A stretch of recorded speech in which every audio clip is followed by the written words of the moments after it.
Howdy and welcome back. Today we've got something a little bit different planned. Master Bladesmith Josh Smith and I are going to be doing a collaboration knife for a good cause. You guys have met Josh before. He's awesome. He is the youngest ever Master Bladesmith. He runs and operates Montana Knife Company. Josh, you want to tell us a little bit about why we needed to do a collaboration? Yeah, Will gave me a call, was like, hey, would you be interested in doing a collab? There was some flooding that's happened with the snow melt and a bunch of rain down in southern Montana. And it's actually an area around Red Lodge, Gardner, some of that. It's an area that actually is, I didn't know this until Will and I got to talking. Will's family originally settled in that area, as did mine. Probably great-great-grandparents or three greats. I don't know, a long time ago. Anyway, Will was like, hey, we should do a blade together. And I said, well, we were already thinking of doing a shirt or something like that. So this seemed like the perfect way to collab and actually help out. And you know, we're a company that's based in Montana. We don't get a lot of natural disasters in Montana, except for fire. Fire. I forgot, we were talking about that on the phone and I was like, we don't really have natural disasters here, but fire does a lot of damage every single year, but we're kind of used to it at this point, unfortunately. Yeah. So we decided we were going to build a knife, and his business partner Brandon came up with a killer Hell or High Water logo. And so the way that you can enter into the knife that we're building is by purchasing Hell or High Water shirts, hats, or the Zippo lighter. They all look awesome, and all of the proceeds are going to support a great cause. A lot of these towns really rely on the tourism business, and when you don't have a road into the town, it's really hard to get tourists. Having some support for those businesses and those families that lived there, not only were houses washed away into rivers, but also downtown Red Lodge was completely flooded, which is pretty much going to kill their tourism season and have a pretty significant dent on the economy. So we'd like to do as much as we can to help them out, to hopefully make sure that a lot of those businesses are able to stay afloat. Yeah, no pun intended. No pun intended. But yeah, so Josh, do you want to tell us about the blade that you made? Yeah, I had some steel sitting around. We kind of wanted to rush this thing along, so I had some steel started, and Will had the idea of maybe trying to make a blade that looked a bit like a river. So I combined a couple bars of steel that I had sitting on my bench, put those in a composite billet, and we kind of did a Hell or High Water themed blade. It's got twisted W's Damascus going down the center with just some straight layers going down both sides. And that's all encased around that kind of hell center with the rivers going down the outside. Will had given me the idea on that composite bar about taking some chunks out of the side of that before I welded it. And it actually pushed that core bar around a little bit and gave it some motion, some flow, making it look like a river. So this is patterned after our Montana Knife Company Super Cub. It's a great little hunting knife design and whatnot. That Super Cub is a plane that's famous for getting you into small rivers and lakes and places in Alaska and Montana to go hunting. It just all seemed appropriate and fitting for this project. I'm super excited. So he did a great job on the blade. It looks killer. And now I'm going to take it back to my shop and throw a mammoth rib handle on it. I haven't worked with this material before. Neither have I. I haven't ever seen it on a knife before. I don't know where he got it. That's what I want to know. So I'm very excited to play with it and play around and see what I can do. I think it's going to be an awesome natural looking material. It'll be fine probably. Yeah, I finished this blade up, so Will is going to have to be very careful to not damage all my amazing work. That's true. So he's going to do that work. He's going to put that handle on and get that finished. Will being a brand new journeyman smith, high level knife maker. I can't wait to see what he's going to do with this blade. 36 grit scratches all the way around. Yeah. But I'm excited to hopefully get to raise. Well, actually, so far the fundraising has already gone very well. I mean, as we're shooting this video, we're just kind of in the process of making this knife. When you're watching it, this knife's probably done, but I mean, we're already over $30,000 raised just in the beginning of making this knife. I mean, here we are with no handle on this blade, so I'm really excited to see where we're at by the time you're actually watching this video. We'll talk a little bit more about the winning, and there's going to be a couple other prizes that we'll talk about at the very end. But for now, let's head back to Bozeman and slap some mammoth ribs on here. Thank you, Josh. Thanks, Will. Here's the deal. This thing is very old, almost as old as Steve Schwarzer, fun fact. And this thing is prime knife handle material. It's got a very nice brown, dark, caramely color to it and a nice old looking texture on the outside. It's got some pith here in the middle, but it's got solid slabs on either side that we'll cut the scales out of. So the first thing is me cutting this chunk off to the right size, splitting it down, and then making sure that we can get an even scale thickness from either side in a way that's going to look good and be nice and comfortable in the hand. This scale came out right at like the exact dimension that I need it to be. It just barely fits on this thing, like literally so dang close, it's ridiculous. And so I've got a couple of things that I need to do to be able to fix that. Normally, I would just touch that tang and just take off like a 1/16 of an inch. I don't want to do that. Josh has this blade finished out super nice. So I'm gonna do a couple things. First, I'm gonna fill in all of this pithy, that crackly goodness, with some black epoxy. I'm gonna fill that in, I'm gonna let it cure, and then I'll be able to sand it back down, and that will make it a lot more stable. No moisture will be able to get in there, and it will look cool. But just for the top and bottom, it'll allow me to keep these scales a little bit thicker, which I need. Secondly, I'm going to make titanium spacers to put in between the scales and the handle, and then I'll do something fun like coin those spacers or polish them or do something nice. Maybe I'll checker them. I'll do some sort of texture to make them look interesting, but it'll basically give me a little bit of a standoff. I will shrink those spacers in so they're a little bit smaller than the tang, and then these can be the exact same size, and that'll make it look nice. It'll have some good volume to it, and it'll look really good. Well, we've got the titanium liners looking nice on the knife, all lined up, looking pretty good, even spacing of inset. They're a little bit smaller than the actual profile of the knife handle. And it's actually the next morning now, which means that our now epoxy filled, stabilized mammoth rib scales are ready to be sanded down to about 150 thousandths of an inch thick and then slapped on to the side of this here knife. So I've got my scales flattened down, I've got my profile of the handle that I'm going to cut out traced onto there, and most importantly I've got the pinholes where I need to drill through traced out, and then I took my little micromotor and I just did a little dot in the center of those. This is going to be super duper fun because I need to drill through from this side, but I can't clamp it side to side,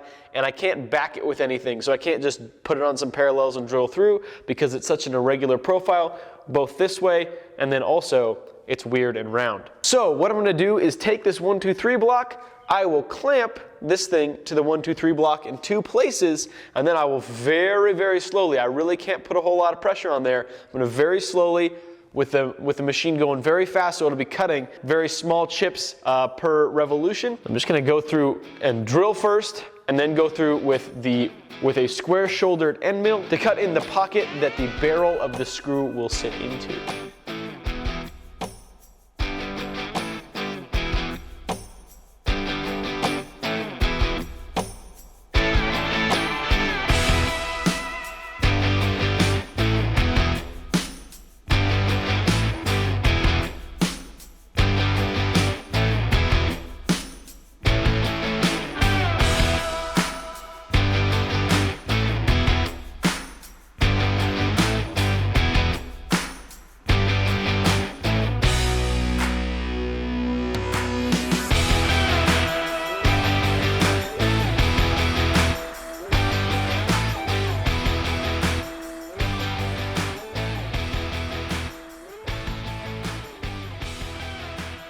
So you know these cool titanium liners that I made? Well,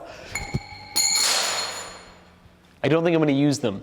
It feels a little bit thick with the liners on there, and if you remember, the reason why I put the liners on there in the first place is because my scales were a little bit small. Well, I think it's going to look a little bit nicer and show off the steel a little bit better if rather than having the liners inset by about 25 thousandths of an inch, we have the scales inset, which means that the profile of the scale will be the same as the knife, just overall 40 thousandths of an inch smaller, 20 thousandths on either side. So I'll use the liners as a grinding profile because they are set in very well, and I will grind both of my scales to that profile exactly, and then when I slap them on the knife, you'll be able to see the Damascus all the way around the outside, and there will be this nice bubble Beautiful mammoth rib sitting on the outside with these gorgeous titanium screws, and I think that's going to look best and feel the best as well. Taking the titanium liners out, you lose 150 thousandths of an inch. It's about 530 seconds or 32 meters for those of you that use metric. So with that, let's get these things ground up and looking good.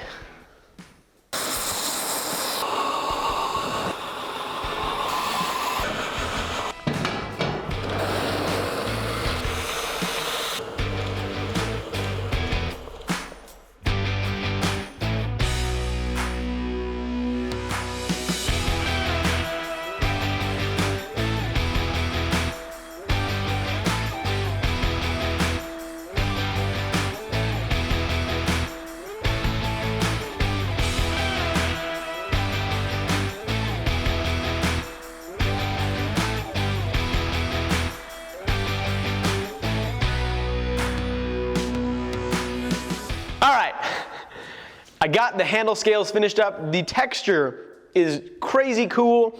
The caramely, beautiful 1000 grit sanded out handle is also looking quite swell. It's now time to drive it back on over to Missoula so that Josh and I can heat color it, mark it, and do all of the final finishing things before it's completely done.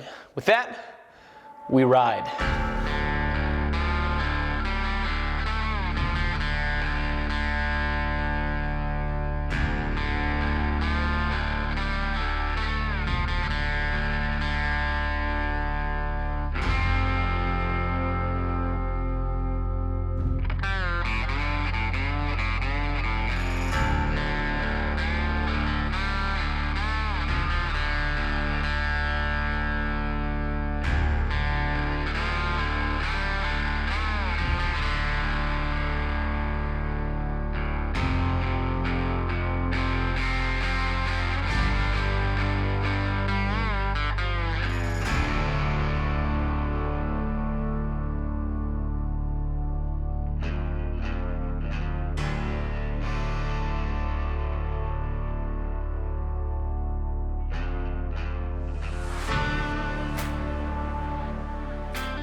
Well, we've got the knife completely finished up and it is looking just stellar. The bluing that Josh did on the blade, and by bluing, it's actually yellowing, but technically it's bluing, and it looks great. It really complements the mammoth rib handle well, and then those blued titanium screws look unbelievable. It's got nice pop of color, cool texture on the handle. It looks awesome.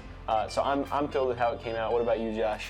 Yeah, I think it's amazing. I think the that gold or yellow kind of color we thought would really be cool significance to the Yellowstone River, which is the one that caused most of the flooding. I think that really ties it together. The mammoth rib that Will did on that handle, kind of that ancient look, which a lot of that stuff is found in flood times after a river floods, like in Alaska. That stuff is found along the banks of rivers. I think it just kind of ties everything together really nice. I can't wait. Francesca Ricci is going to make a sheath for this with Teton leather.